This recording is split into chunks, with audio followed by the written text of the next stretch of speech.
All right, it's 4 o'clock. I'm going to call the meeting to order. The City of London is committed to making every effort to provide alternate formats and communication supports for council, standing or advisory committee meetings and information upon request. To make a request for any city service, please contact accessibility@london.ca or 519-661-2489 extension 2425. Any disclosures of pecuniary interest? Give Councillor Lehman a chance. Are there any disclosure of pecuniary interest? There being none, we will move on to the consent items, and I've been asked to pull items 2.4, 2.8, 2.9, and we will pull 2.19 as there will be a brief presentation. So somebody prepared to move and second the other items, and then we'll ask for any comments. Councillor Lewis, seconded by Councillor Lehman. Any comments on any of the other items? Councillor Van Holst. Thank you, Mr. Chair. I do have some questions on a number of these through you to our staff. On question 2.2, on number 2.2, this is the Colonel Talbot Pumping Station Construction Tender Award. I just want to know how it is that operational costs might have increased by $350,000 a year, and just remind me how it was that the two other phases used up the contingency.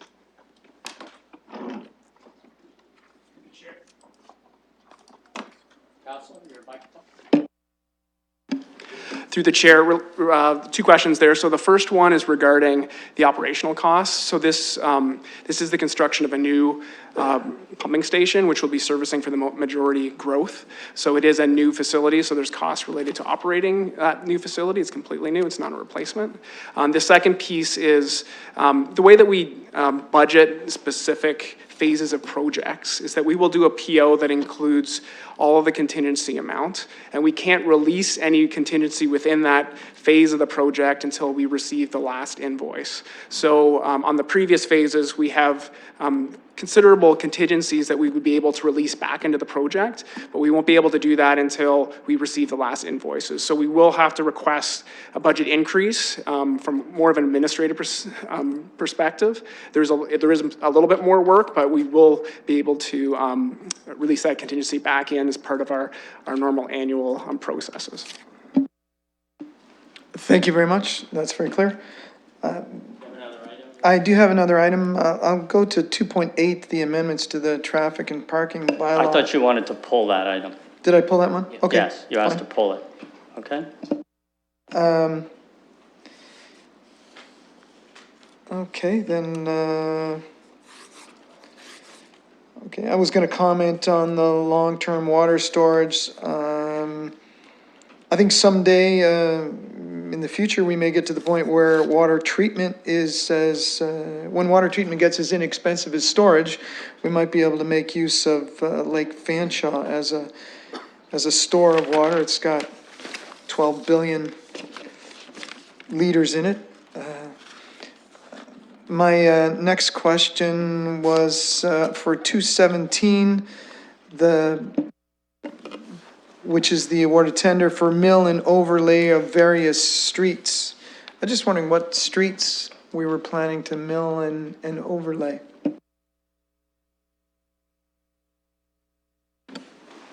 Through the chair, this is an annual program that really hits small localized sections of deterioration. So it's throughout the network, small localized, a little bigger than a patch, but sort of in that sort of scope.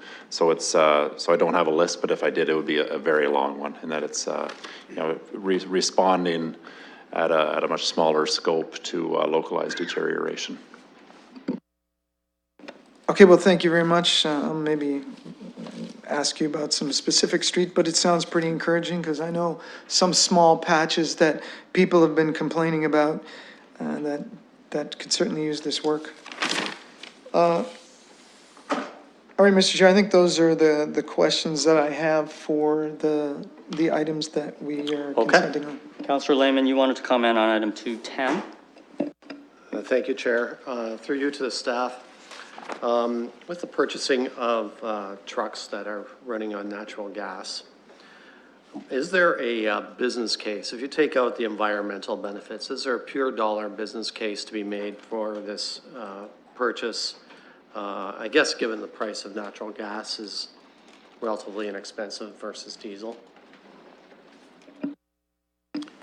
Through the chair, yes, we presented a business case back in September of 2018, and at that time we had a really good discussion.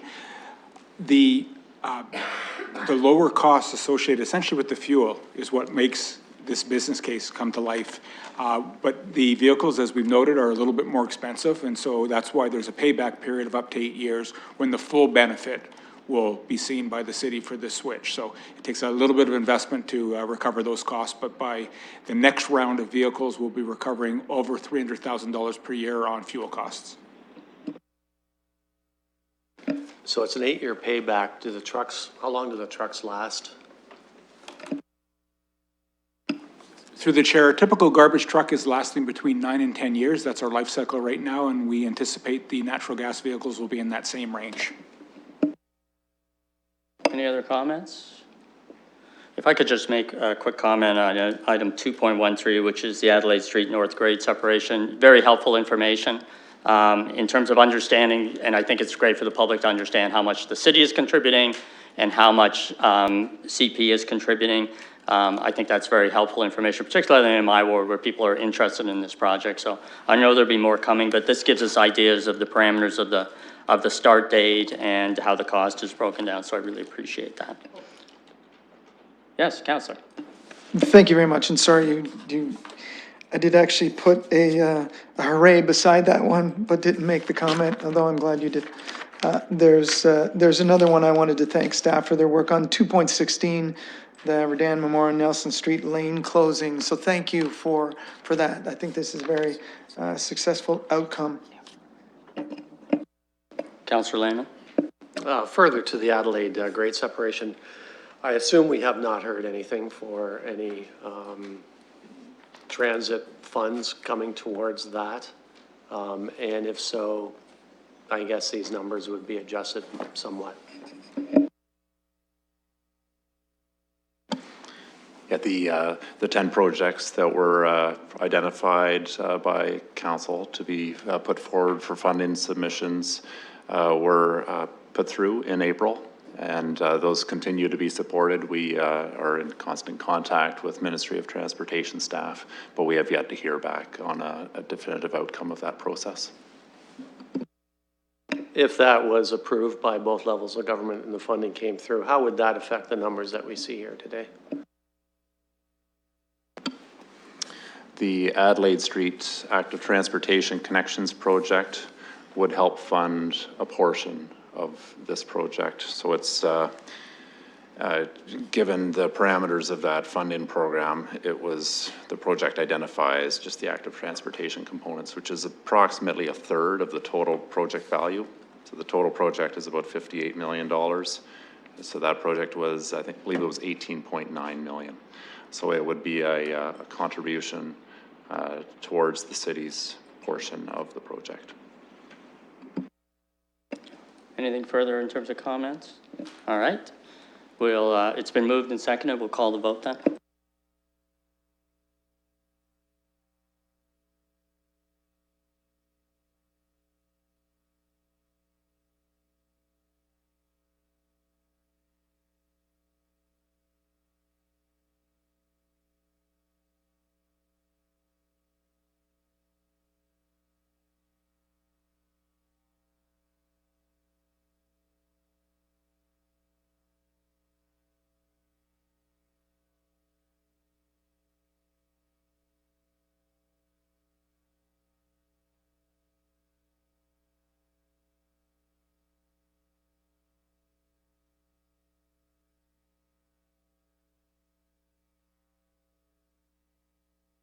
Closing the vote, that motion passed 4-0.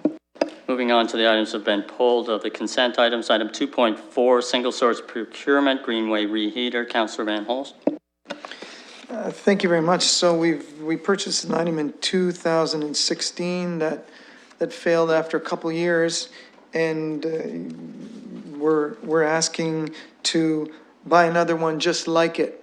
So I'm wondering why that doesn't seem intuitive. Is there a better idea than purchasing another one?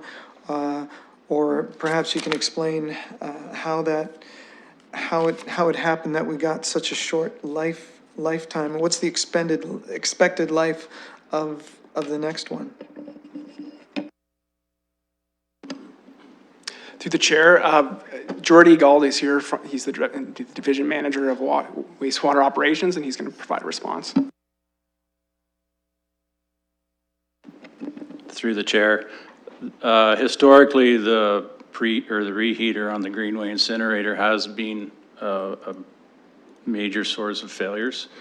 It's been running for 30 years, and this unit now is the best unit we've had.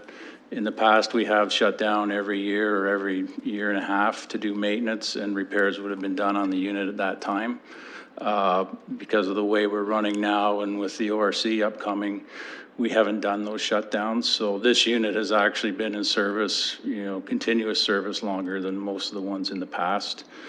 The thought going forward is this unit will be relocated with the installation of the ORC, and having that it is showing signs of failure, we thought it would be better to get a new unit to install with the ORC, and then this unit can be removed from service and repaired, and the supplier has agreed to work with us to find out exactly why this thing is failing. And then, we will rebuild the existing unit, and we'll have it as a shelf spare going forward. So we don't have to shut down, for an extended shutdown, and do the repair at the same time. Okay, thank you. And did I read that the price of the unit was $250,000? And if that's the case, if not, you could correct me. But also, it'd be interesting to know if you have an estimate of what the rebuild might cost. We can't really estimate the rebuild at this point, only because it's 2 or 3 weeks to shut this thing down and cool it down to get in and see what exactly is failing. So I can't give an estimate on that at this time. The price is $250 American, and give or take with the exchange rate and that. So we'll be working with them to fine tune that number. Okay, thank you. Well, best of fortune with the repair, and I hope you make some valuable discoveries that save us a lot of money in the future. I'm happy to move this. Yeah, I need a mover and seconder. Councillor Van Holst moving, seconded by Councillor Lehman. Anything further? We'll call the vote.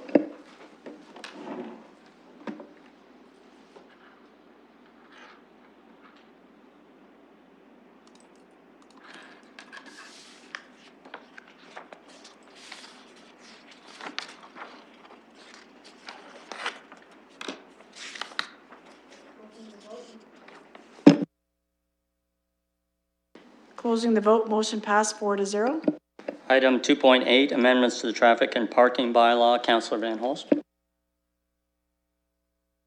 Thank you. So I was concerned about the Sarnia Road, a fairly major intersection at Sarnia and Wonderland.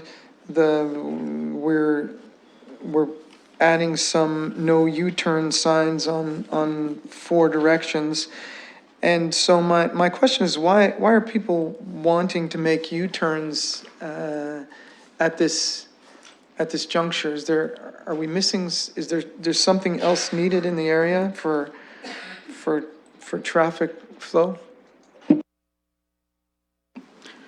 Shane McGuire is quite familiar with the situation, so I'll let him explain it. Through the chair, we received a complaint about northbound vehicles on Wonderland doing a U-turn into the gas station there that's on the southwest corner, interfering with people that were turning right from Sarnia onto Wonderland. We went and made some observations and confirmed that this was a problem and happening. So the real issue here is the left turners U-turning and crossing the 2 lanes of traffic to get into that gas station at the same time as vehicles on, sorry, you're turning right.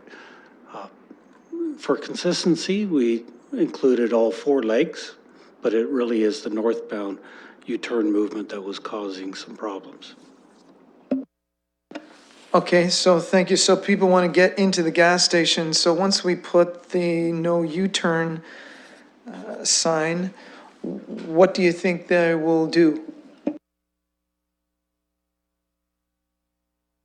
Through the chair, the normal movement at other gas stations, similar circumstances, is they would turn down Sarnia Road and then make that turn there to get into the, around and into the gas station. There would still be a U-turn movement, but now we're looking at the movement would be further away from a very busy intersection.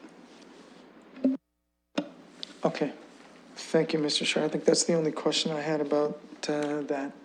I just want to confirm that it would be largely Ward 7 drivers doing U-turns, not Ward 6 drivers. I'm sure that's the case, but I just want to, you can confirm that, can't you, Mr. McGuire?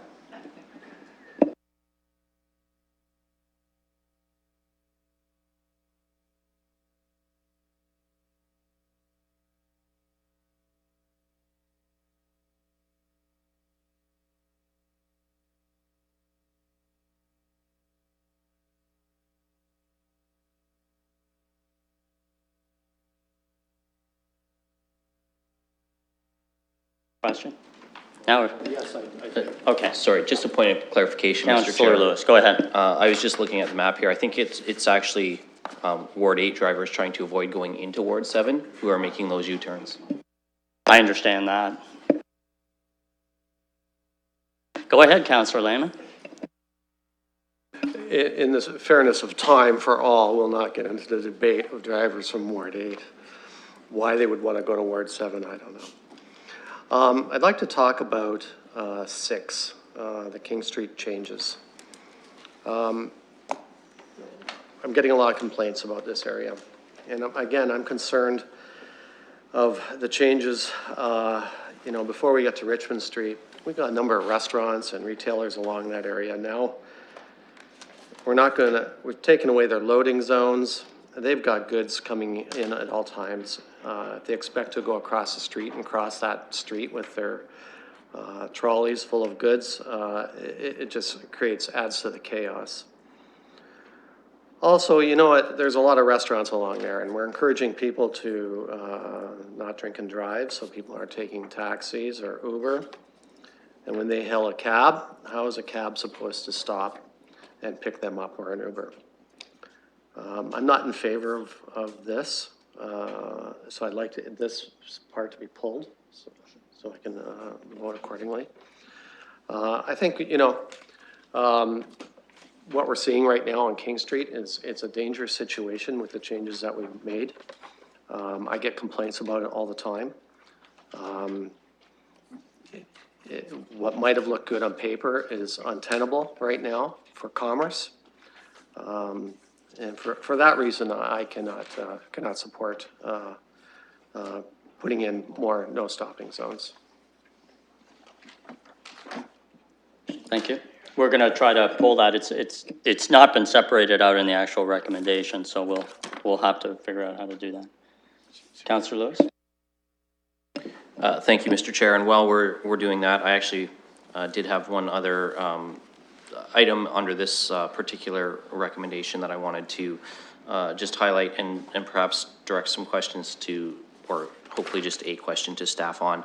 I really am encouraged to see the accessible parking stall changes that are coming forward.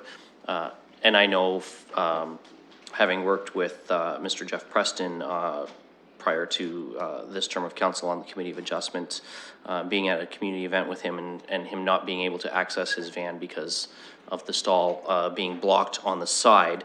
I just wonder, when I was looking through this, and I apologize if I missed it, I know that our city engineer knows the time of evening that I was reviewing this report at, and it was rather late when I sent her an email, but for the existing spots that we have at city facilities, do we have a timeline as to when we might see some of those spots? I mean, I think about spots at the even the parking at the Western Fair District, at city arenas and recreation centers. Do we have a timeline as to when some changes might come to those areas that will see the side corridors provided on the accessible parking stalls?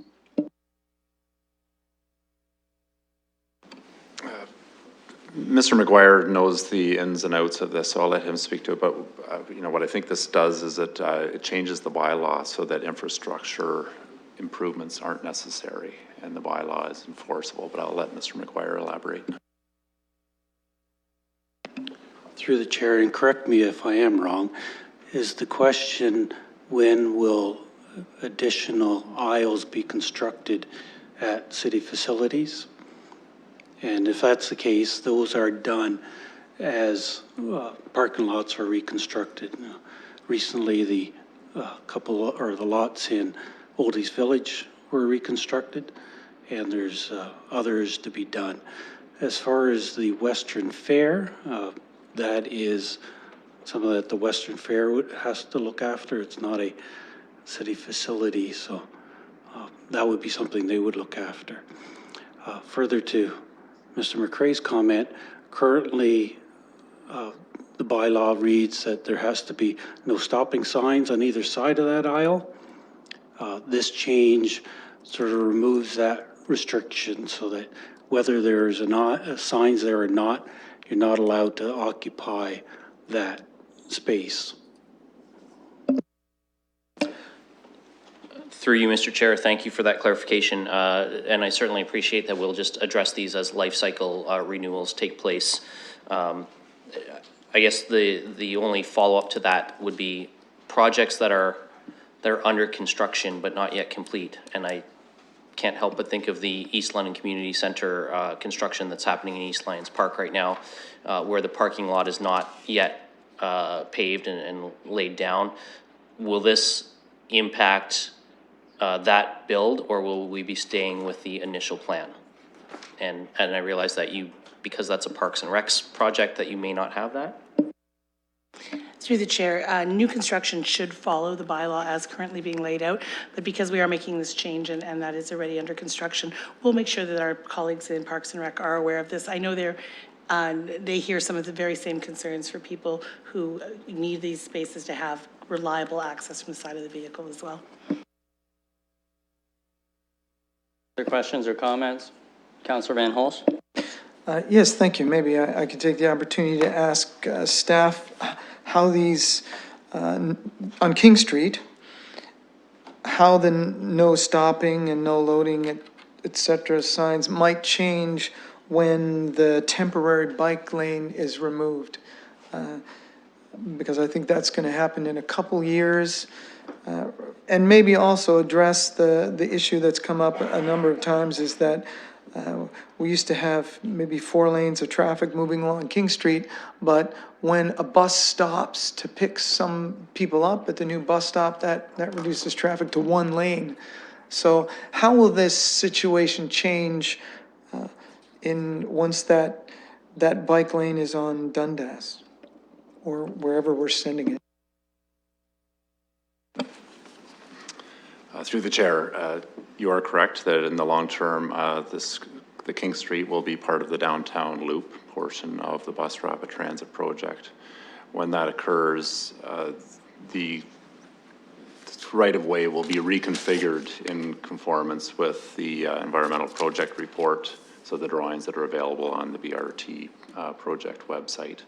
So it'll essentially reestablish all the zones and the uses of the space on the street. And until that time, so we've constructed these interim improvements. This proposed bylaw is essentially to create the enforcement mechanism that really matches what was constructed. And it's being done at this time because we're certainly cognizant of the impacts to businesses, and we wanted to make sure that we were able to squeeze every loading zone area and parking spot area out of the project and incorporate as much as possible. So there's been a great deal of attention brought to this issue, and that is the result of this detailed bylaw amendment tonight. in support of the business concerns, there's been a number of other issues, including increased communications. So we've been working with our communications partners to create maps of parking areas and loading zones in this area of downtown, circulating that information to business owners through our information and shared email list. And again, and reviewing side streets to create temporary and permanent loading zones on side streets wherever possible. At the same time, we're also, you know, in the broader perspective, we're following the guidance from the downtown parking strategy, and so it has a recommendation to work with private developments to create parking. And you know, one of the good news stories lately is the high rise at 131 King in this exact area incorporates 40 new public parking spaces that will help offset the impacts. And finally, I would just wrap it up that you know, that has been a lot of feedback, a lot of concerns with respect to King Street, but this year, 2019 construction season is really a challenging time for King Street in that it is the primary detour route for the construction closures of both York Street and Dundas. Next year, there will not be construction on those for the most part, and it's anticipated that operations will work a lot better. Okay, thank you. And perhaps... So you want another question through the chair? Yes. Okay. Thank you. Perhaps the chair, you could tell me what would be the implications of not supporting this, because that's been suggested. And the bylaw amendments align with the infrastructure that have been proposed, so not having the matching regulatory framework behind the constructed infrastructure would result in reduced traffic operations and potential traffic safety issues. And in general, this bylaw moves forward what was endorsed through the previous council reports on this project. okay, thank you. Councillor Lewis. Thank you, Mr. Chair. Councillor Van Holst has actually piqued a question for me on this as well. The recommendation is these King Street zones in particular be designated no stopping at any time. Is there a reason that staff is recommending no stopping at any time as opposed to recommending no stopping, for example, during morning and afternoon rush hours, or from 7 a.m. till 7 p.m. kind of thing, recognizing that the impact of stopping in front of a restaurant at 9 o'clock at night by a taxi cab is going to have a much lower impact than, say, stopping at 5 o'clock in the afternoon. Is there a reason we're getting any time recommended versus a specific time period? Yeah, the details of this were thoroughly thought through with the new road configuration, and perhaps I'll let Mr. McGuire expand upon an answer to your question. Just through the chair, I think it was raised, with King Street being reduced to 2 through lanes, any reduction in taking a lane out for vehicles that are stopped or parked on the side, reducing it to single lane, significantly impacts the capacity of the road. And you'd be surprised, or I'm surprised when we look at the traffic volumes. We don't see the typical ebb and flow of traffic as you do on most city streets, that there's a morning and an evening peak. That traffic comes in and it's fairly consistent throughout the day.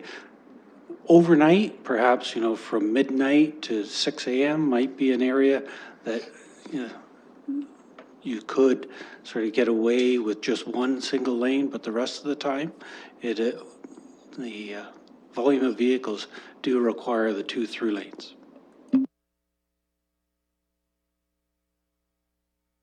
All right, if I could just speak for the chair on the King Street issue. I'm obviously on the LTC, and I've heard about this street from people in the community. I've heard concerns about it from the LTC. I've heard all kinds of concerns about it. I just want to be mindful of a couple of things. First of all, and I'm going to say this again, this did not come from staff. The desire to put a bike lane on this street came from council of its own decision-making. And I'm mindful that staff has had to implement that on the ground on King Street. So I'm going to be supportive of this because I don't think the answer, now that we have a situation that council decided by an 8-7 vote, it would be responsible of me to say, well, I'm just going to make it worse or make it unsafe by not doing what staff recommends for a situation that exists on the ground. So I'll be supporting this very reluctantly, and keeping in mind that I did not support this bike lane on King Street initially. But I think we have to understand the position that staff has been put in by council's decision making. So that's where I am on this matter. And we do have a proposed amendment from Councillor Lehman, which we would need a seconder for. It should be up on the screen now.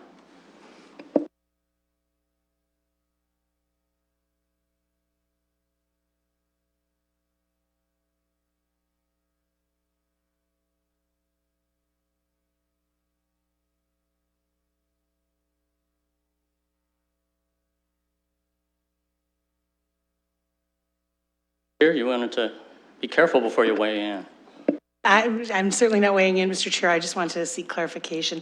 Is the intent that we would not seek any vote on approval for these bylaw amendments, or that they would be severed from this bylaw and then voted on separately? That's exactly it. They would be severed, and we're trying to deal with them separately, just the King Street amendments. Is there a seconder for this? Otherwise, we'll be here till. I'll give you rationale. Yeah, so Go ahead. I understand what you're saying, Council, or Chair. I get it, and I understand the constraints that you're under. It's a decision that obviously many of us were not in favor of changing King Street. I just feel that just from what I'm hearing, very desperate of things that of commerce that's being seriously impeded right now. And I'm afraid we're going to lose that commerce, and that street is going to be strictly a traffic street. So I'm doing everything I can to address that. So I thought if we can keep the no stop areas, and then perhaps even with a restricted time. So, you know, between the hours of 7 and 10, no stopping, and then maybe from 3 to 6, no stopping. It would allow for pickup of restaurant traffic with transportation, and would also allow for loading. They could tell their FedEx delivery guys, you know, you've got this period of time. When we speak of safety, I'm seeing people stop there anyway, and people will continue to stop there. Delivery trucks are going to stop there. It's going to back traffic up. If they're trying to go over to the loading zone, you're going to get people crossing that road, and I don't think that that's a good thing. It's just a very chaotic situation.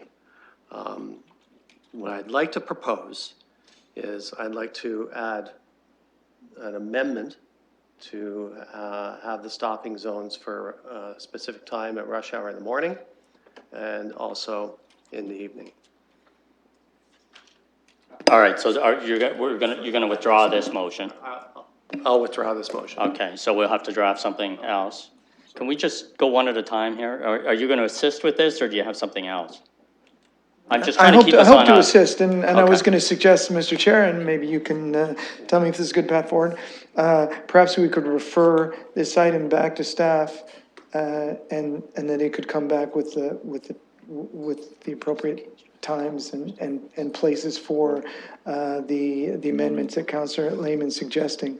It might be difficult for us to do that here. That's one suggestion. Maybe we could ask staff on. I will. So the suggestion of a referral to change this, I'm just worried about the timeliness of that. We have a council meeting next week, and then I don't think we'll have another council meeting or another Civic Works until the last week of July. Am I right? And so you've got a situation on the ground, and I really think it's important that staff talk to us about safety, because I'm concerned about that. If I have to take what staff views as a safe situation, not what I think is a safe situation. So I don't know if you can help with that, and also deal with the referral issue, whether that's practical to leave things as they are for that period of time. Mr. Chair, that would create some concerns for staff because we don't see Civic Works meeting again until the end of next month. So we're looking at a council approval very close to the end of July. The situation that's happening on the ground, the physical infrastructure is in place, and these circumstances will continue to happen at that location. Whether or not we can bring something back and bring it as a walk onto council is it 2 weeks now? No, it's next week, I believe. We may be able to turn that around. I'm not sure what the clerk's process would be for trying to find that information elsewhere. We do believe this is the right recommendation with respect to the infrastructure we were charged to build by council. And it's a challenging situation to try to not put in place the bylaws that support the infrastructure that's already been created by direction. All right, so that's where we are. I don't think a referral, I mean, you can bring a motion for a referral if you want, but you've heard from staff. Thank you. That's a clear answer. I don't think that'll be helpful. And Mr. Chair, you expressed the same concerns that I had. We're into this too deep to really turn around. We think so. Continuing forward may be good. However, if they can come back to us with some suggestions at our coming council meeting, I'm sure those would be welcome. Well, I should be clear, though, if we pass something today, we pass something today. And I don't think staff will be coming with something different before we meet at council next week.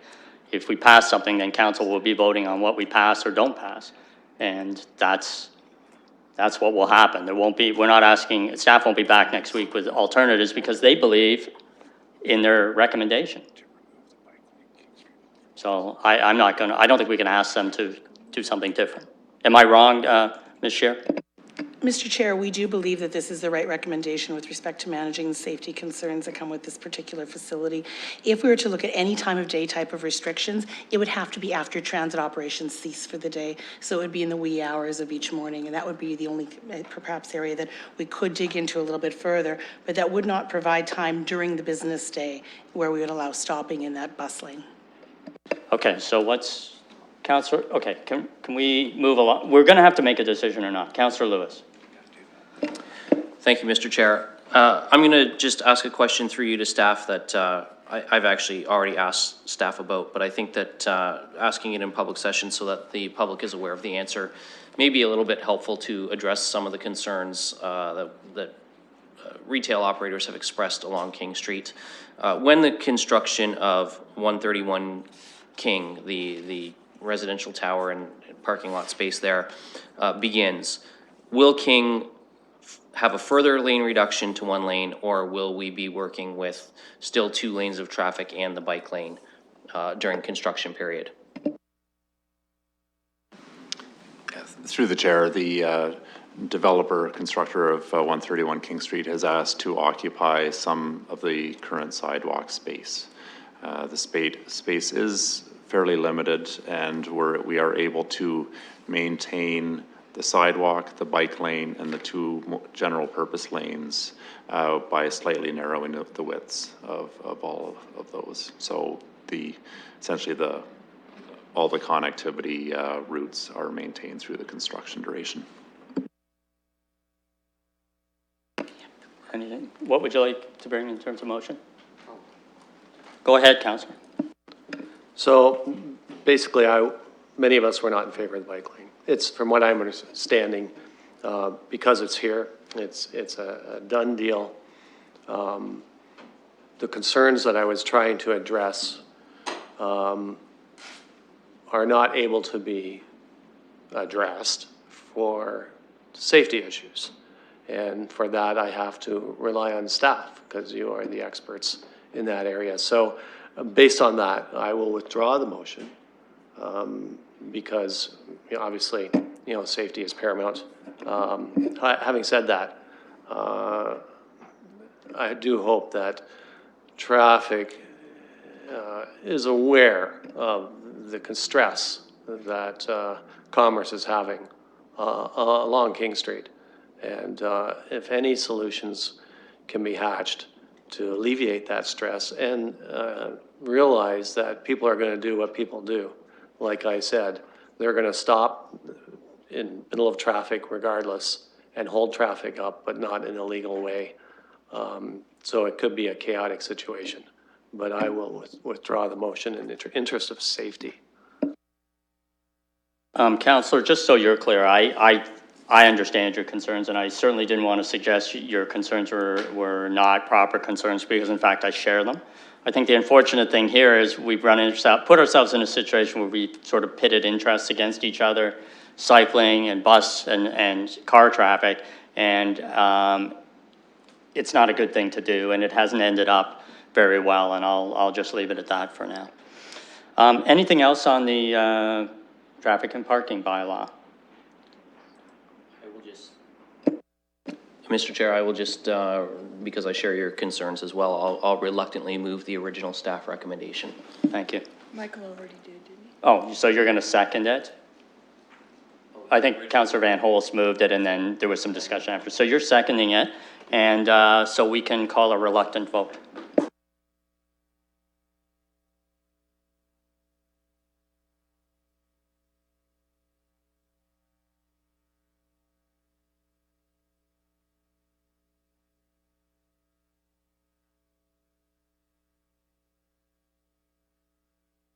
Closing the vote, the motion passes 4-0.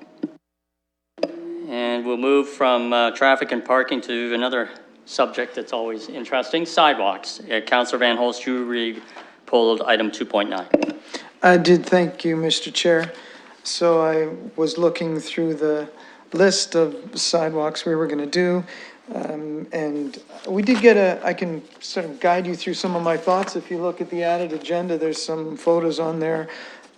On page 172 at the bottom, it shows Forward Street, and it's a dead-end street with 36 houses, and I looked at that and I thought, in my ward, I think I've got some traffic or sidewalk concerns that might trump this one, and I wanted to bring them up. So perhaps the first one I would show you is on page 174 of the added agenda. Why don't we get if you're going to bring a motion, why don't we get your motion on the floor, and then we'll go from there. You know, Mr. Chair, respectfully, I think I'd like to show what I have here and then look for some discussion. We don't need a motion on the floor in order to proceed, but I'm making a suggestion here, and other councils may have some counter offers that I would be open to as well. Well, from the point of view of this is a meeting of the Civic Works Committee, and I think having a motion on the floor is gonna indicate to us what it is. Okay, so that we're then debating. I'm happy to do that. So Thank you. my motion is then from this program, delete Forward Street and Hyde Park, and add from the list of sidewalks, Chippendale Crescent and Cleveland Ave, Oliver Street, and King Edward. So I did speak of Karen Street there, but I think that one is, I wrote staff about these and asked, and I believe that one is going to be, that work is planned. It was put off, but I think that change is gonna still happen. So that's my motion. So council, the committee can look at it. Gonna get that up.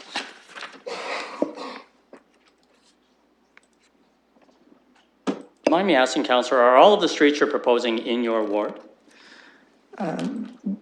They are, because my ward is the one where I recognize most the troubles, although Okay. No, I just wanted there to- were some in Ward 8 that I could also see as valuable, since I lived there and remember some of those. But, So what we're gonna do, we're gonna get the motion up, and then then we'll call for a second. And some are being deleted. would you be able to second this just so we Delete Forward Street and Hyde Park, and you want Chippendale, Oliver Street. Okay. I don't support this motion. Counselor, do you mind if I ask staff about the work implications or budget implications of making that change, just so we have a fulsome view? Well, Mr. Chair, I'm happy to give you that, is that it would really have almost no budget implications, although leaving off Karen Street is actually be less expensive to make these changes. Okay, do you mind if I ask staff that? Staff, will you, I guess from a work plan point of view and a budget point of view, whether this change would make a difference to what the work plan is? What we have learned year after year of doing these projects is particularly in residential neighborhoods, these projects require a thorough consultation and engagement process with communities and homeowners.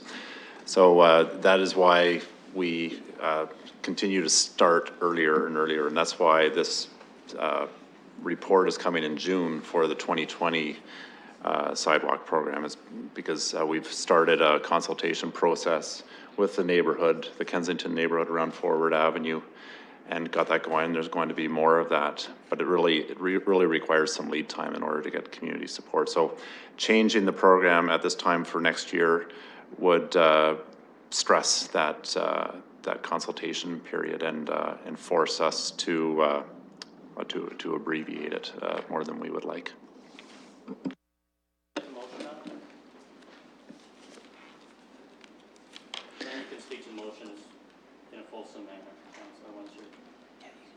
Okay.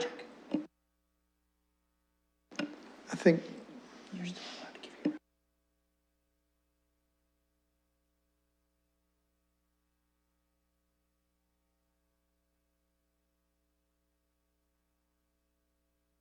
So may I, through you, Mr. Chair, in response to our staff's comment, ask how much lead time would we need for this item in order to have some input on it? Because right now you're suggesting that we're time boxed into this. You're coming and asking us for approval, but there's really no time to change it. So if we're truly making decisions up here as council, then we should have the time to make an alteration. So how much lead time would you expect is required for an item like this, were we to have some input?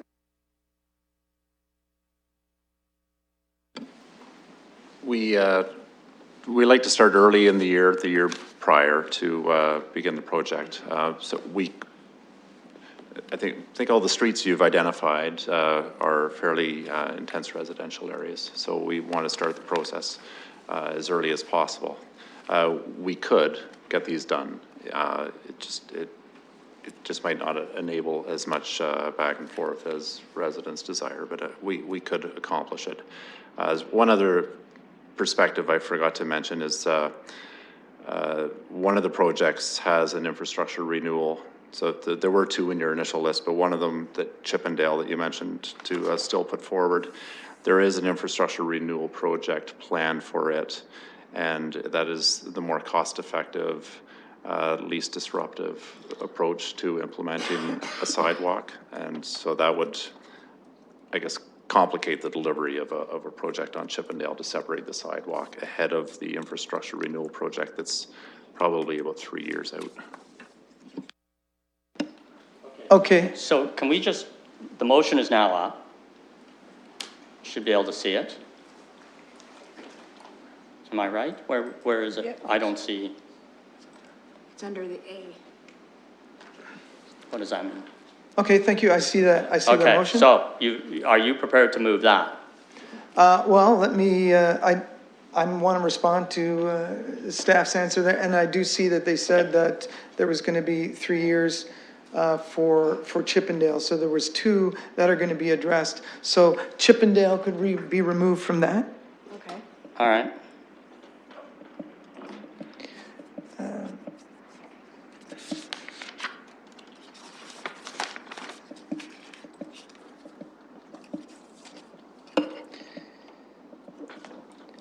mind you, I do think this one is a priority. If you looked on page 171, you would see how we take students along a path through the neighborhood, between houses, from one street to another, and they're basically put onto the street. They're kind of expected to walk along the street there, or cross the road a number of times. So that would be, I will be looking forward to that one. Cleveland is, so of the ones that are still here, I've got Cleveland Ave, and if you were to look at the top of page 172, you'll see a similar situation where students walk along a path between two streets, going between the houses, and then are kind of dumped onto a street where there's no sidewalks. So Cleveland has no sidewalks from there all the way up to Cairn, and there's a large, the Allen Rush Gardens is located just off the page there. So I think this is an important one, and one that Do you mind if, and I know, I just want to understand, let's find out if someone's going to second this motion before we get into a long discussion, because you do need a seconder, and if you don't have one, then we'll do it at council.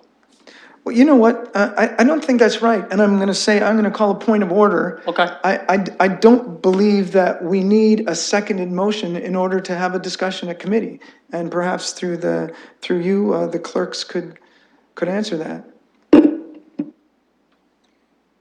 So as I understand it, this is a motion to amend the recommendation.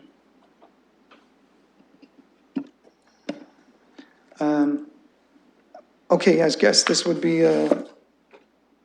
amendment to that. If it is an amendment, it would require a seconder. Okay. My ruling is that before we proceed further to have discussion, we're going to see if there's a seconder, because if there's no seconder, there's no need for a discussion. You need a seconder to deal with this amendment. We're not dealing with the main motion. So is there a seconder for this motion? No. Look, we have to understand, and I just, if we're doing an amendment, we have procedures here. This isn't sort of a chat. A motion needs to be on the floor with a seconder, and then we'll have a discussion about it. Otherwise, we're just having a chat. We're talking about something that isn't even on the floor. So again, is there a seconder for the motion? You know what? I think somehow, Mr. Chair, this doesn't seem a good way to do committee work. So I'm bringing forth a motion, and it would need some description. Now, I was fairly brief in my communication. However, if we're going to talk about, I think we need to talk about, and the bigger issue here is is basically triage in terms of sidewalks. We've got a method it's an algorithm for giving various sidewalks points, and they may be 75 or 55 or 65, and a number of these have similar points. And I look at our choices and I think to myself that I would prioritize these differently. And so where in our council, since we're the ones making this decision, are we able to actually make this decision and have the discussion? So I'll look to you to answer that question. Sure. That's what motions properly seconded are for, so that we can have a discussion about that motion. But any motion, whether it's at council or committee, it needs a seconder. So that's basically a rule of procedure that we have in this room. So that prevents us from having an endless discussion about a matter that isn't seconded. And so that's the procedure that we have. It's parliamentary procedure, it's the rules, and so I'm here to sort of enforce it. If you have a seconder and someone wants to second it, we'll have a fulsome discussion. But right now, you don't have a seconder. This is not the first time that this has happened at council and committee, that an unseconded motion has not proceeded to have a debate. Okay, well, thank you, and I understand from my colleagues that there may be reasons not to second this. because there's some other motion on this item. So I'll look Okay, forward can I to just that. refer you to the rules so we're all really clear? It's about motions, order putting motions. Motion shall be seconded before being debated or put to a vote. So Thank it you. has to be seconded before we have a debate on it, and of course, all that we say here is part of the debate. So I'm just applying the rules as they have been applied before. I'm not creating anything new. Okay, thank you, Mr. Chair. Then what I'd like to do is speak to the main motion. All right, so go ahead. Is someone prepared to move the main motion? Councillor Lewis, seconder. Councillor Lehman. Discussion, Councillor Van Holst. Thank you, Mr. Chair. I'm sorry that this wasn't as smooth as you would like. So we've I'm a got. lawyer. This is not a problem. You're not doing anything wrong or anything you need to explain. You're doing what you think is best. All right, thank you very much. So my issue with the motion as it stands is that we've got a number of changes, or we're going to be adding some sidewalks. And as I look at the choices, I see that in my own ward and also in others, some sidewalks that may be have more imminent need. So for instance, one of the sidewalks that I think would be more important than Forward Street, which is a dead-end street with 36 houses, is the little section on Oliver Street. And why do I say that is because right now, because of the construction on Hamilton Road, cars are being diverted through Oliver Street, which is a street that children walk on. There's a school right there. And also next year in 2020, we're going to be doing construction at Hamilton Road and Egerton. And so that intersection is going to be subject to lane closures. And that means Oliver Street is going to take a lot of the load for that. And their residents are talking about that. And it seems to me that by putting that sidewalk in, it would make it much more safe for the students. So as I look at the triage of our main motion, I see some greater need. I also notice, as I said a little earlier, that we're moving students along paths as they walk to school, and then they end up on a street with no sidewalks. So that seems another important thing for us to do. So I sent a few pictures of things that I think might be more important in terms of moving children around in these areas. And I would consider making a motion to change to those. So just to go through this correctly, step by step, I've prepared some of the changes I would like, Mr. Chair, and I would like to put that motion on the floor and hope you'll ask if there's a seconder. Okay, so how does this differ from the motion to amend? That was the motion to amend, and so you'll ask if there's a seconder. But we already did that. Okay, so then there's no seconder, thank you. So those are my comments, and I hope that, Mr. Chair, in the future, we can have these items come a little sooner so we can, I would like for us to have a way as council to weigh in a little more on these selections. Somehow, I think it's, where we put sidewalks is very important. Would it help if I give staff a chance to just respond? There's been a lot of discussion here about how decisions are made. At least just to set parameters of how decisions are being made on this, I think that would be helpful. So if someone could help with that. Thank you, through the chair. So this program is called the New Sidewalk Program. It's we've gotten away from, it previously was known as the Warranted Sidewalk Program, but now with our current official plan, sidewalks are warranted on every street. So that's our long-term goal. And the process at the back of this report is essentially a triaging of community requests. So that, I guess the first priority is that, you know, it's defined by a request from a resident, identifying us where to focus our efforts.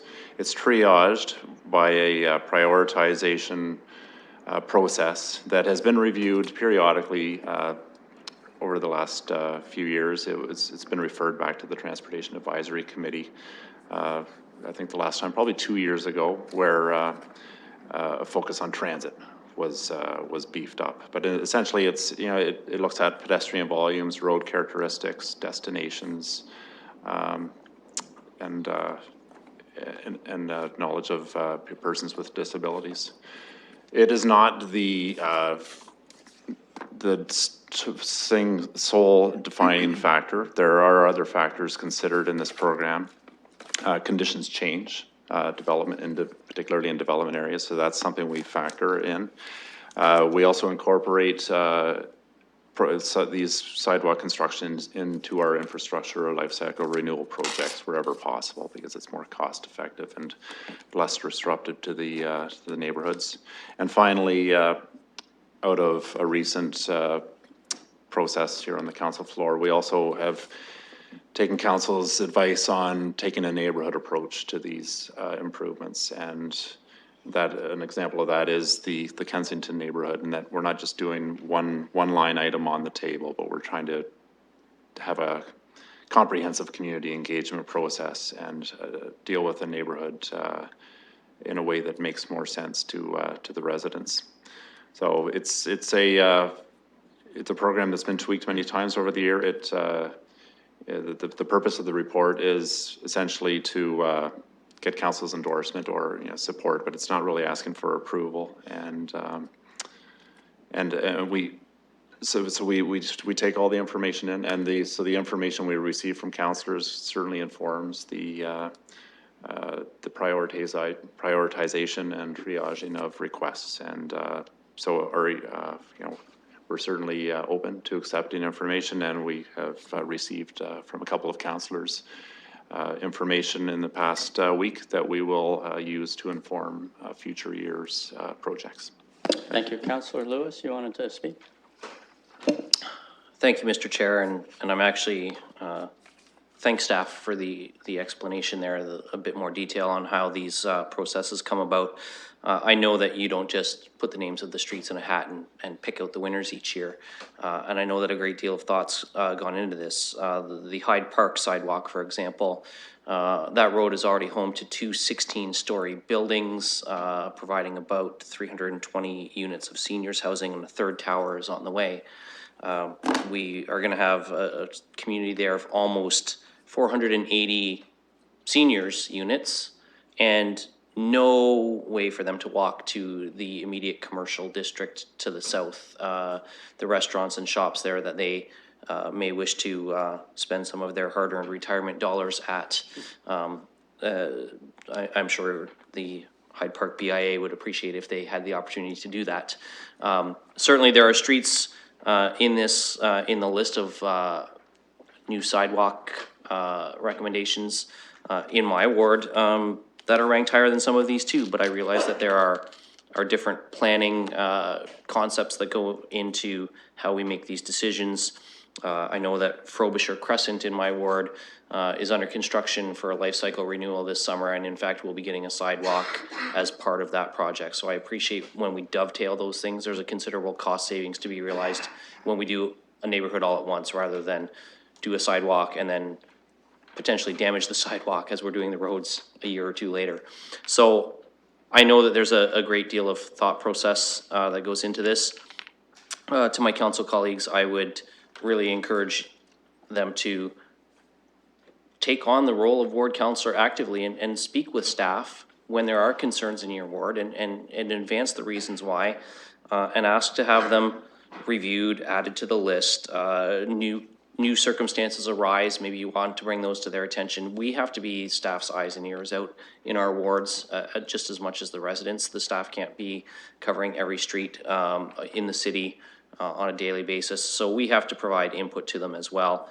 on how these are going to be prioritized. So I think there is a process. I think that the process is have a respectful discussion with staff, recognize that there are budget constraints, recognize that there are factors in other wards that we may not be aware of, have those discussions with the ward councillors as well, and work together to make this happen. It'd be great if we could do every sidewalk on this list tomorrow, but we don't have a printing press in the basement that's churning out $100 bills for our engineering staff and our road staff, so we have to make do within our budgetary means. And I just want to say thank you for the effort that went into this. There's certainly a sidewalk or two I'd like to see added to the list, but I'll have that discussion with you as appropriate.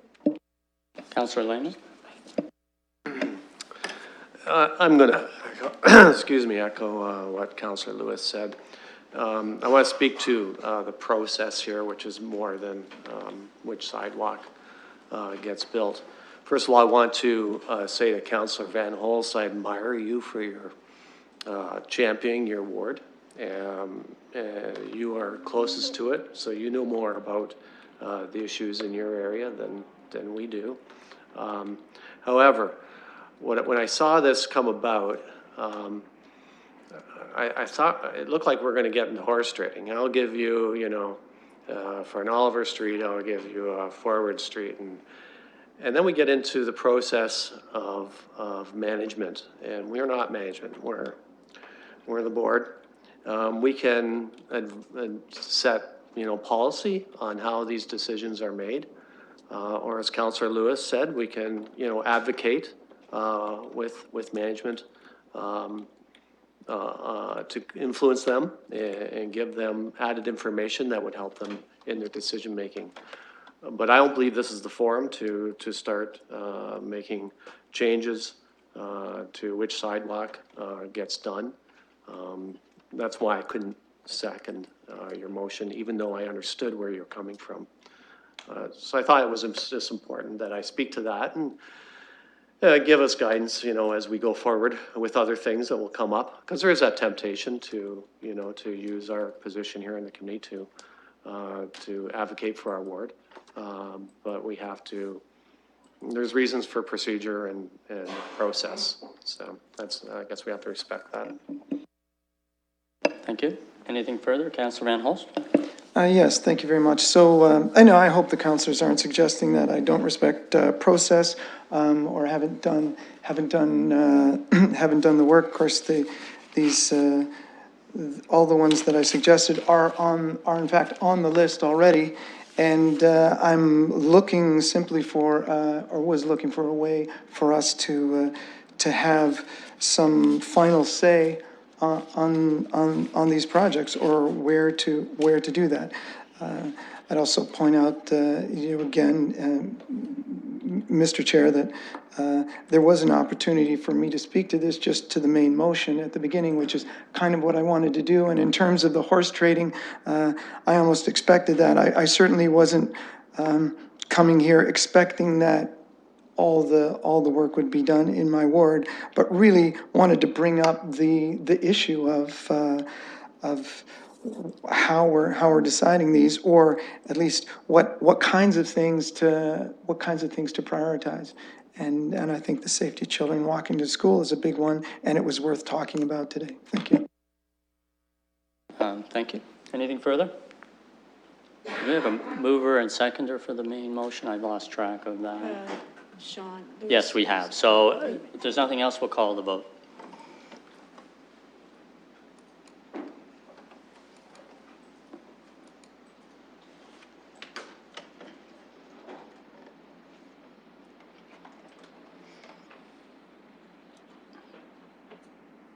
Closing the vote, that motion passes 3-1.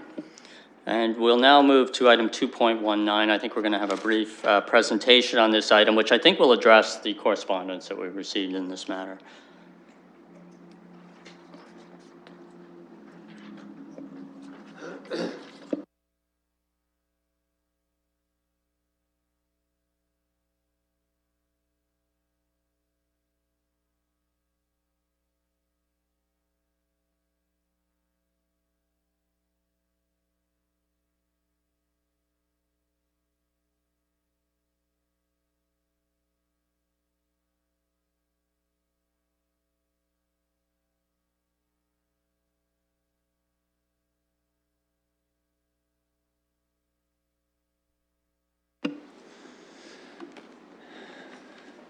Good evening. Thank you for your time. For those who don't know me, my name is Adam Sultan. I'm the manager of zoning and public property compliance within the Development and Compliance Services area. The report before you outlines the work approval permit program enhancements as per the March 27th, 2018 Council Resolution directing Civic Administration to develop a revised work approval permit program, including considerations for a new fee model, enhanced monitoring and reporting, roadway inspections, and roadway occupancy restrictions. In addition, Civic Works was to engage all applicable stakeholders to provide feedback on potential changes. It should be noted, Civic Administration is not proposing any amendments to the streets bylaw S1, which regulates work approval permits, and it has been, which has been in effect since 1993, with the latest amendment taking effect in September of 2014. It should be further noted, since the inception of the bylaw, required work approval permits for occupancy on the municipal right-of-way and the required fees to cover the costs, since the inception of the bylaw, there has been a requirement for work approval permits for the occupancy of municipal right-of-ways and required fees to cover the approvals and costs of inspections. The following seven slides are to provide some additional context as to why enhanced inspections and enforcement are required. The topics of the slides include unauthorized occupancy, inadequate traffic control setups, expired permits with incomplete restorations, and boulevard tree protection. So I'll get into some unauthorized occupancy. At any given time throughout the city, unauthorized occupancy of the municipal right-of-way is occurring. These violations impact pedestrians, cyclists, and vehicular movement, and often occur in an unsafe manner. The enhanced program will reduce unauthorized occupancies through education and enforcement, providing the city the ability to coordinate and schedule with other occupancies, communicate to users, and mitigate risk through the review of traffic control plans, insurance, and financial security mechanisms. Just to provide a brief description of the pictures on your screen. To the left, we have unauthorized occupancy of approximately 220 meters of city sidewalk. It's in front of a development in the south end. So no permission provided for the fencing off of this of the sidewalk. So to the right, we have unauthorized occupancy of a westbound lane with an unsafe traffic control setup. The picture doesn't show east of the subject site, but it goes right out to the corner, and there's no signage there with respect to yield to oncoming traffic or that the entire lane is occupied. Along with that inadequate traffic control setup of the last picture, we have another, of the last picture, the enhanced program will ensure accepted traffic control plans are in place to reduce safety hazards and traffic congestion and ensure compliance with all applicable accessibility for Ontarians with Disability Act requirements. And then we're just going to get into a couple more slides here. Or pictures. On the left-hand side, again, we have unauthorized occupancy. The van is blocking sidewalk, forcing pedestrians onto Richmond Street during peak traffic hours. I actually took this picture myself and asked them to move the van and vacate the occupancy. Furthermore, they were operating a bucket over the sidewalk with no pedestrian protection, and they were kind of pointing the bucket towards the building that they're in front of.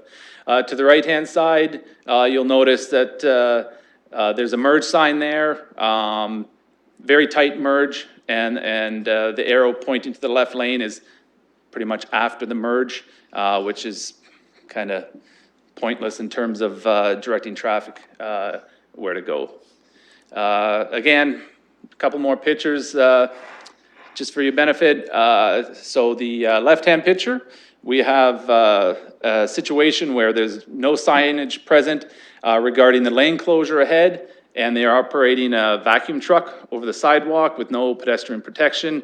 And if you look close enough in the picture, you can actually see pedestrians walking underneath the vacuum truck boom, so, or underneath the equipment, rather. And then, again, right-hand side, the merge sign is located after the merge with no advanced signage. So, you know, just as a driver, very frustrating situations. Next, we'll get into expired permits with incomplete restorations. The enhanced program will ensure restorations are completed to city specifications prior to the expiration of the permit, or temporary restorations are in place, documented and maintained until a full restoration can occur. Temporary restorations typically only are permitted in winter season when full restorations aren't able to occur. So on the left-hand side, this is a typical situation. A utility vault has been placed on in the right-of-way. The work's done, but again, no restoration to the grassed area in front of the vault. So we get a lot of complaints with respect to this. Homeowners having, utility companies doing work in front of their house and them waiting months to have some sort of hydro seed or seed put down. The picture to the right is actually part of a development. Again, the permit expired, and as you'll notice, the curb hasn't been installed. Forms are still left on the sidewalk. Concrete is left in the boulevard. There's no grass restoration, and in fact, the road restoration isn't to city specifications as it's missing the top coat layer of asphalt. This particular one, they have installed the curb since this picture, but it's still missing the top layer of asphalt, and that's well over a year ago. So, a couple more pictures of expired permits. Again, utility vault in our sidewalk. I believe this is in the downtown, and it's patched with asphalt when it should be with concrete. And that's a picture on the left-hand side. The picture on the right-hand side, I think it's pretty self-explanatory. The restoration is almost non-existent. You can see the pavement doesn't meet the current level, the level of the existing pavement. It looks like it's just kind of a temporary restoration when it should have been a full restoration. One of the other big issues we run into is boulevard tree protection. The enhanced program will provide the opportunity to ensure boulevard tree protection is in place at all work sites that have been issued a work approval permit. The next four pictures have all been taken within the last year, and it's just, it's blatant disregard for the requirements of the boulevard tree protection bylaw. The picture to the left-hand side, they've done excavation right at the base of the tree, clearly digging up the roots, cutting the roots, and affecting the life of that tree. The picture to the right, they have no tree protection around the tree, but they have lots of equipment and orange fence stacked under the drip line of the tree, which in effect would have, again, adverse effect to the roots and could potentially damage the tree. Two more pictures. Again, the picture on the right, the left, pretty self-explanatory. You have a heavy machinery, no boulevard tree protection right at the base of the tree, compacting the tree roots, affecting the life of the tree. And again, the picture on the right-hand side, there's soil, appears to be a sidewalk panel that's been lifted, all within the drip line of the tree. And obviously, potentially reducing the life of that of the tree. So in terms of my pictures, that's done. the next little bit is just me speaking. So with respect to stakeholder engagement, Civic Administration met with representatives from utility companies, construction service providers, and the development industry to provide an overview and solicit feedback on the enhanced inspection, enforcement, and user fee model. No major concerns were expressed at the stakeholder meeting. Since that time, the London Home Builders Association, LHBA, provided comments, a copy of which is included in the added agenda items.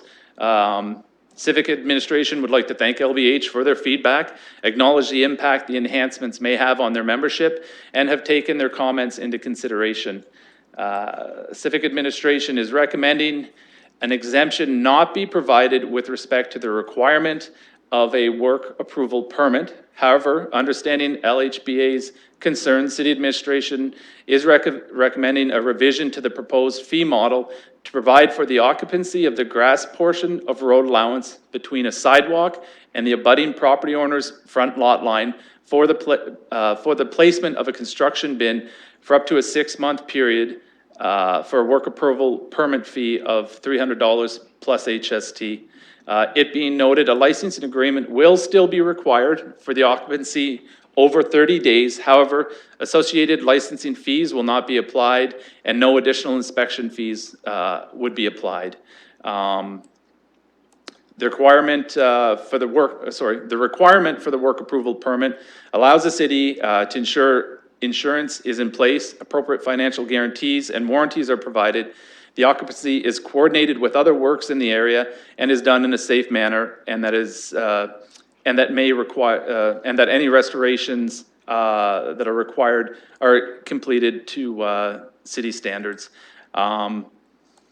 It wasn't able to be added, but I did send this proposal to the London Home Builders Association and did get comment back that they were that the association president thought that her members would find this this revision to our fee model acceptable. So I just wanted to bring that up. So in conclusion, the coordination of road occupancy and construction activities is important to traffic management, accessibility, asset management, and risk management perspectives. An active approach is necessary to properly manage these challenges and provide a better level of service to Londoners.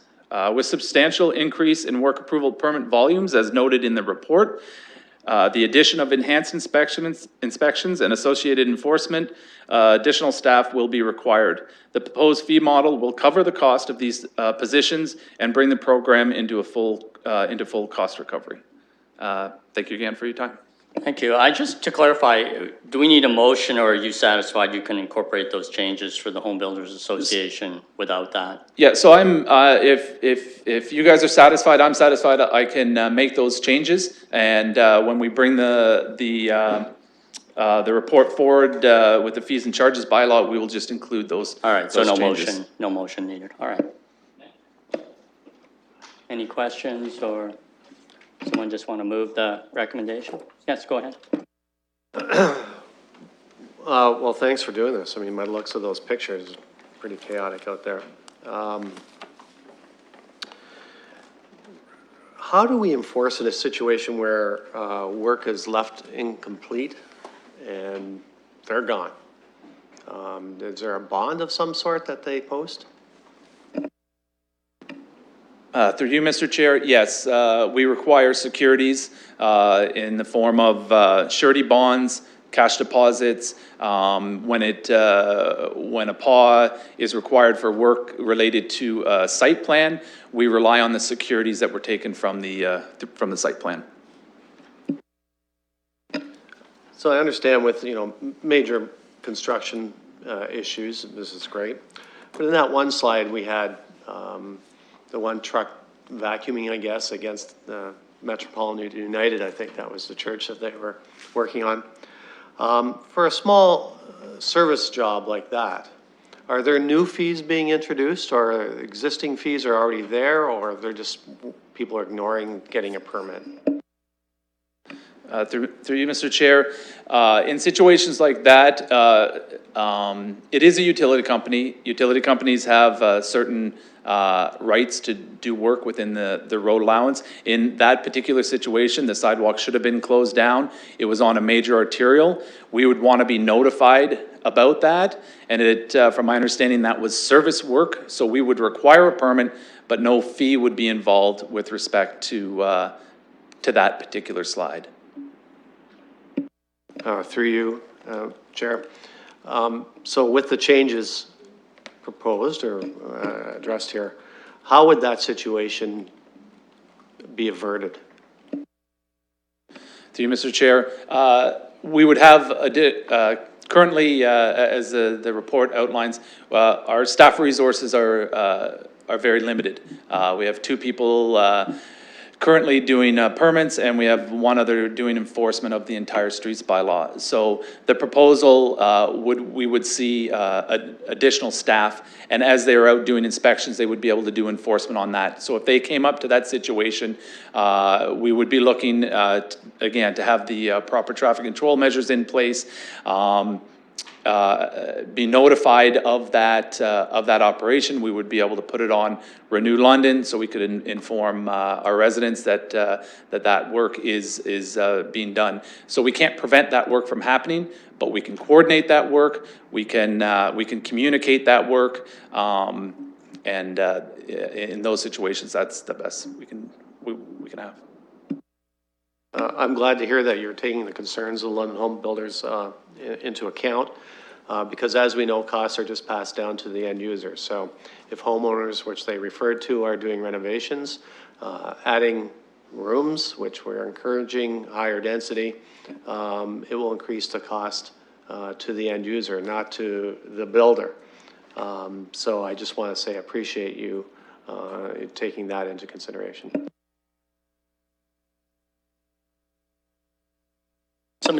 Go ahead. Thank you, Mr. Chair. Sorry, I thought you had me on the list already.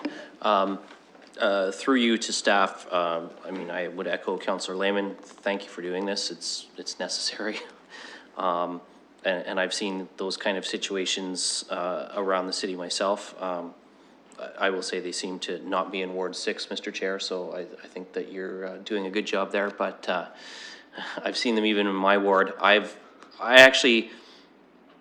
have a question for staff, and this is going to be a little, well, I'll just put it out there. This question arose from a constituent this morning where the city, either itself or through a contractor, in the last couple of months has gone out to do some work and in fact has not completed the restoration.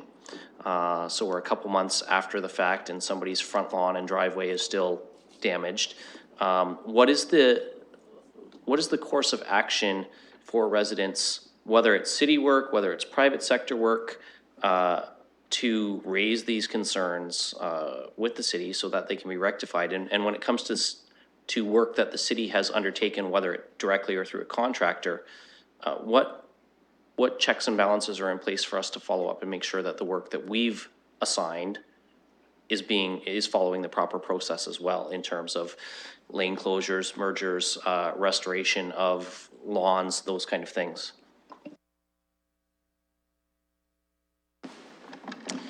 Yeah, certainly we strive for perfection, but our crews don't always achieve it, and we try to correct incidences like what you've described. The most efficient way to get information to the right people is through the customer relations module, so the CRM, and it's managed by Service London. But it's got an expanding presence on our website, and there's boxes that lead residents to the right area. But then internally, that system sends the concern or request or whatever it is to the right people, and then also requires a closure, or so if there's a follow-up required, it triggers that. It also provides us diagnostics on the back end to see how our services are functioning and performing. So it's an area that the city is mobilized in the last 2 to 3 years, and it's useful and it's gaining traction. But I think it's something we like to promote to because it is relatively new and not everyone is aware of it. Anything further? Somebody prepared to move the recommendation? Oh, you wanted to answer. Through you, Mr. Chair, I just wanted to add to in terms of work approval permit, the revised program, we're proposing to implement an inspections, once the permit has expired, to have our inspectors out there to ensure that the restoration has taken place. So we're not going 2, 3, 4 months where restorations haven't occurred with respect to work approval permits. Thank you.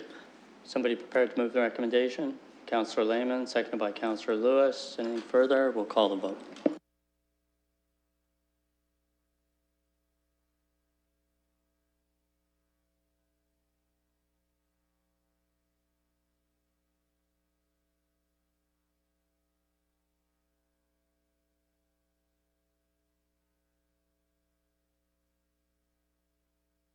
Closing the vote, that motion passes 4-0. Thank you very much for your report, and thank you for reaching out to the Home Builders Association. That was really helpful to the committee, so thank you. Moving on to the next item, it is the 5th report of the Transportation Advisory Committee. Just to bring it to the committee's attention, that item 2.1 relates to a request by the committee for staff to consider certain items with regards to speed cameras in school zones, and my suggestion would be that we refer that to the process already underway for us reviewing that, and it'll be dealt with in that manner. Somebody prepared to move that? Councillor Van Holst, seconded by Councillor Lehman. Anything further? We'll call the vote. So what was it, just referring it back?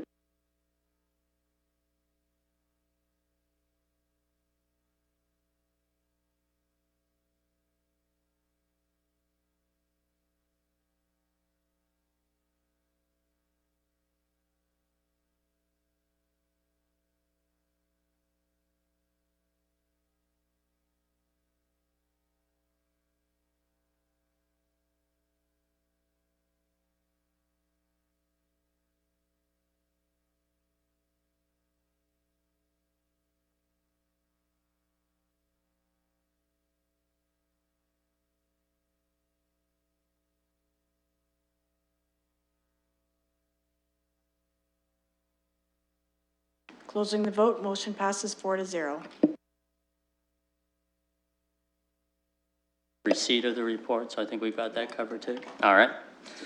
Moving on to the next item, 4.2, Councillor Van Holst, best practices for investing in energy efficiency and GHG reduction. The floor is yours. Thank you. So, Mr. Chair, I noticed that we make various investments in energy efficiency, and we also make investments in reducing GHG emissions. And of course, being more efficient is great. And of course, reducing GHG emissions is great. However, not all investments are the same. And what I presented here was simply a table showing the benefit that we would receive after 20 years of having an investment that with a 20-year payback, a 10-year payback if we were able to roll the investment back in, a 4-year payback, and even a 1-year payback. So looking at that table, you can see there's a tremendous difference in net gain to the city. So wise investments are an important thing. And I think it'd be great if we had a set of guidelines to evaluate these kinds of investments and maybe some suggested best practices from staff. So what I'm looking forward is to move the motion that's at the bottom of the page, that staff develop a set of guidelines to evaluate energy efficiency and GHG reduction investments and provide some best practices. So through you, Mr. Presiding Officer, I hope to put that motion on the floor. I believe I have a seconder in Councillor Lewis. Councillor Lewis, do you second that? Yes, Mr. Chair, I'm okay with seconding this. I think it opens up an opportunity for a good discussion. Probably not in the fullness of time tonight, but over as we give staff an opportunity to gather some information and talk to us about this further, I'm happy to second that.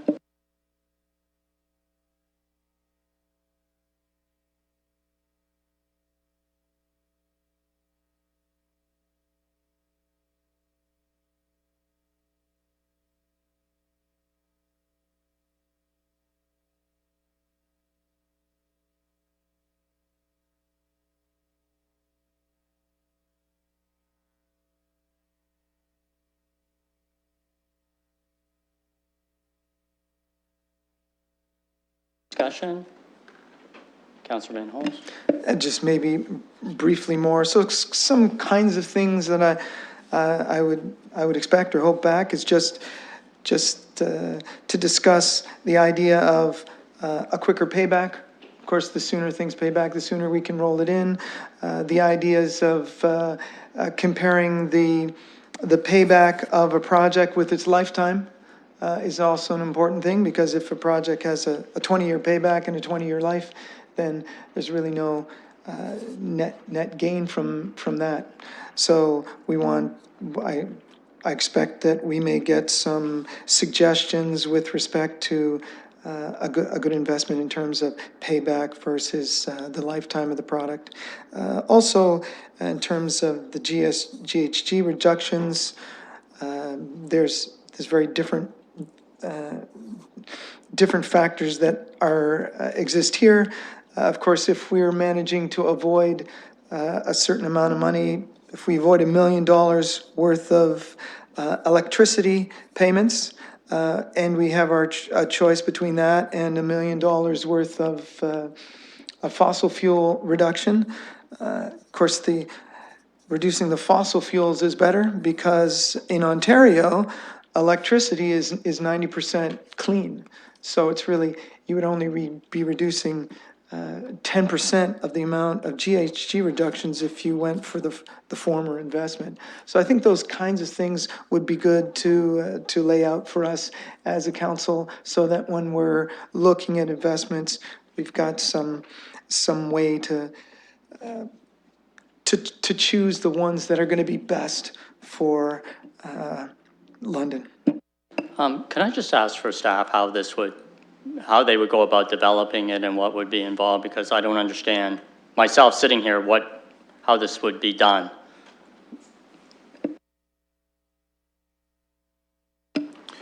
Through the chair, I guess, just speaking for all of us at this point, I just want to assure committee that what's being suggested here actually is being done right now. We work very closely with finance. We introduce into our reports really triple bottom line thinking. We look at social aspects, we look at the environmental aspects like we've heard. So there's nothing here that we don't already do. What we don't have, though, is a very clear guideline or a set of guiding principles, and if that is what is being requested, that is something we'd be happy to bring forward. And just an example here tonight, we talked quickly about the compressed natural gas vehicles. So previously that went through a report that covered off all those aspects. So we would just capture that in a set of, we hear guidelines that is in the recommendation tonight. So that would be something that we do now, and we'd be quite happy to produce with our finance colleagues. Mr. Mathers would like to add a few more comments. Sure. It's just one more aspect. So as far as most of the water wastewater projects are concerned, the energy efficiency aspect may be a secondary of importance. So for the most part, we're usually doing those types of programs and projects as part of infrastructure renewal or replacement. So that would be something we'd be covering as part of any kind of policy we would bring back to you, that it may not be necessarily the goal of the project, but it's just a secondary benefit. So as long as that's something that's considered as part of the policy, that wouldn't be a problem moving forward. Maybe I can ask the mover, are we talking about guidelines for council or guidelines for staff? Mr. Chair, I'm actually hoping that these will be ones, I would say they're for council, but as long as we have these things on the table. I know staff does these things. I know they evaluate them, but it's the idea of having some best practices so we know that when we're making a decision, it's not simply based on more emotional motivations such as this saves energy, therefore we have to do it. I've showed here there's the possibility of projects that are excellent investments and ones that are not. And I would like us to understand these things well. So if staff could bring forth how they evaluate these things and some best practices, that would be great. For instance, tell us that a good investment pays itself back in half the lifetime of the project, for instance, or a good investment has a payback of less than 7 years. So, Ms. Scher, you wanted to comment? Thank you, Mr. Chair. Certainly with all the effort that's been done over the last 18 months to reduce the number of council policies, we would see this best as an administrative guidelines or standards that we would use. Best practices, I think, is a really great place to capture it. As long as that's the direction we're headed, I don't think staff have any concern about bringing that sort of information back for debate and discussion. But when we get to a council policy, it can become very difficult, as Mr. Mathers mentioned, where the primary motivation is actually to improve the infrastructure, the return on investment from an energy efficiency perspective is actually secondary. If there's a strict payback on the return on investment on energy efficiency, it may become very difficult for us to move projects forward for which that is the secondary motivation. Councillor Lewis? Thank you, Mr. Chair, and I'll say as the seconder for this motion, what we heard from Mr. Stanford and what we just heard again from Ms. Scheer is exactly what I had in mind. That set of sort of guiding best practices that we see in reports back to us so that we understand where the decision-making processes come from. I certainly recognize what Mr. Mathers was saying as well. In some cases, this may be a secondary or even a tertiary benefit to the project that we have to undertake for other reasons, but it may help inform, not only are we renewing this wastewater system, but we're getting some energy efficiency to boot as a bonus. That's the kind of thing that I was hoping to see out of supporting this, was that as we get information back from staff through their administrative process, that these guiding principles could be highlighted for us so we know we've sort of checked some boxes along the way in the process. Anything further, Councillor Lehman? I think what Councillor Van Holst is getting at, correct me if I'm wrong, Councillor, is that there's some sort of way to quantify things that are usually hard to quantify. And I think we had one project, I think it was back to the river, there was a grading system that was used. Okay, this aspect, we give it a B, this aspect, we give it an A, this, and the 3 aspects. And I think what the councillor is saying is just helps us to appreciate the decision-making process and where you're coming from. And I've understood clearly, okay, maybe not as high on the environmental side, but boy, is it high on the cost-saving side or vice versa, or on the social side. But just a grade to kind of go, okay, quickly see, again, what you probably is in your head anyway. But just transfers that information to us. I think that's what you're after. Thank you.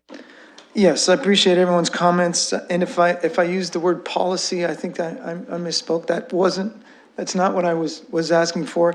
It's simply what is stated here in the motion, which is for energy efficiency and GHG reduction. Obviously, we're gonna, those may be part of some broader things.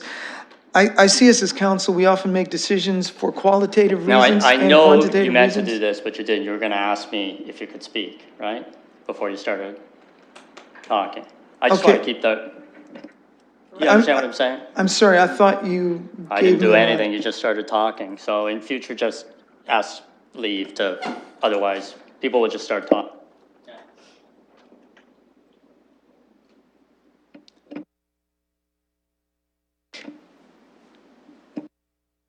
Yeah, of course. Thank But you. I'm just saying Thank you. that when there, people ask and they speak. I'm sorry, Mr. Chair. I thought that we had a nonverbal, a communication there that gave me leave to continue. Thank you. So, and I'll just continue then that council, we make decisions for qualitative reasons and for quantitative reasons. And I think this will help us with those quantitative reasons, just get a better sense of when an investment is an excellent one for quantitative reasons and not just the qualitative, saves money or reduces emissions. Thank you. Anything further? Just from the chair, I'm not going to support this. I'm not understanding what we're doing here. I'm not understanding whether this to guide me as a politician and tell me what I should do. It's just a little unclear to me, so I'm not going to support it at this time. If I understood it better, I knew what we were doing, I would support it. The other part of it is, and it's as simple as that. Thank you very much. So, yes, this is designed to help guide you, the council decision maker. I'm hoping we can articulate some of the ways that staff evaluate decisions, so we can do the same thing. Thank you. Anything further? All right, call the vote.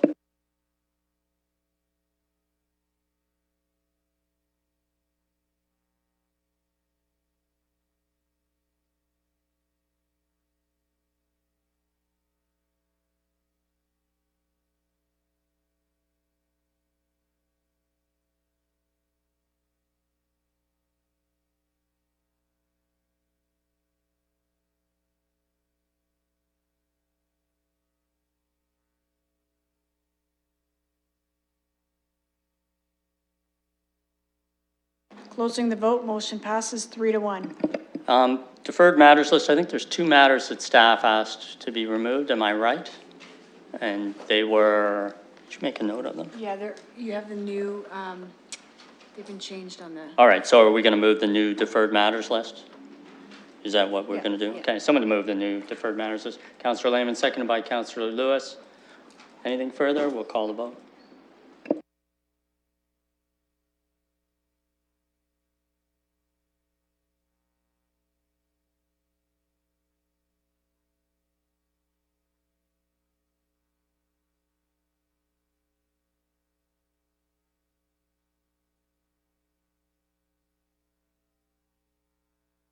Closing the vote, that motion passes 4-0.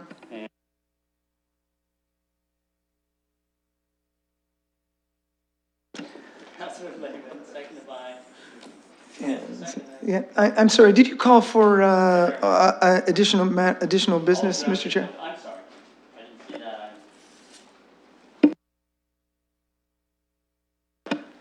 that. Thank you. I did want to raise a point of additional business. I'm sorry it didn't come up sooner.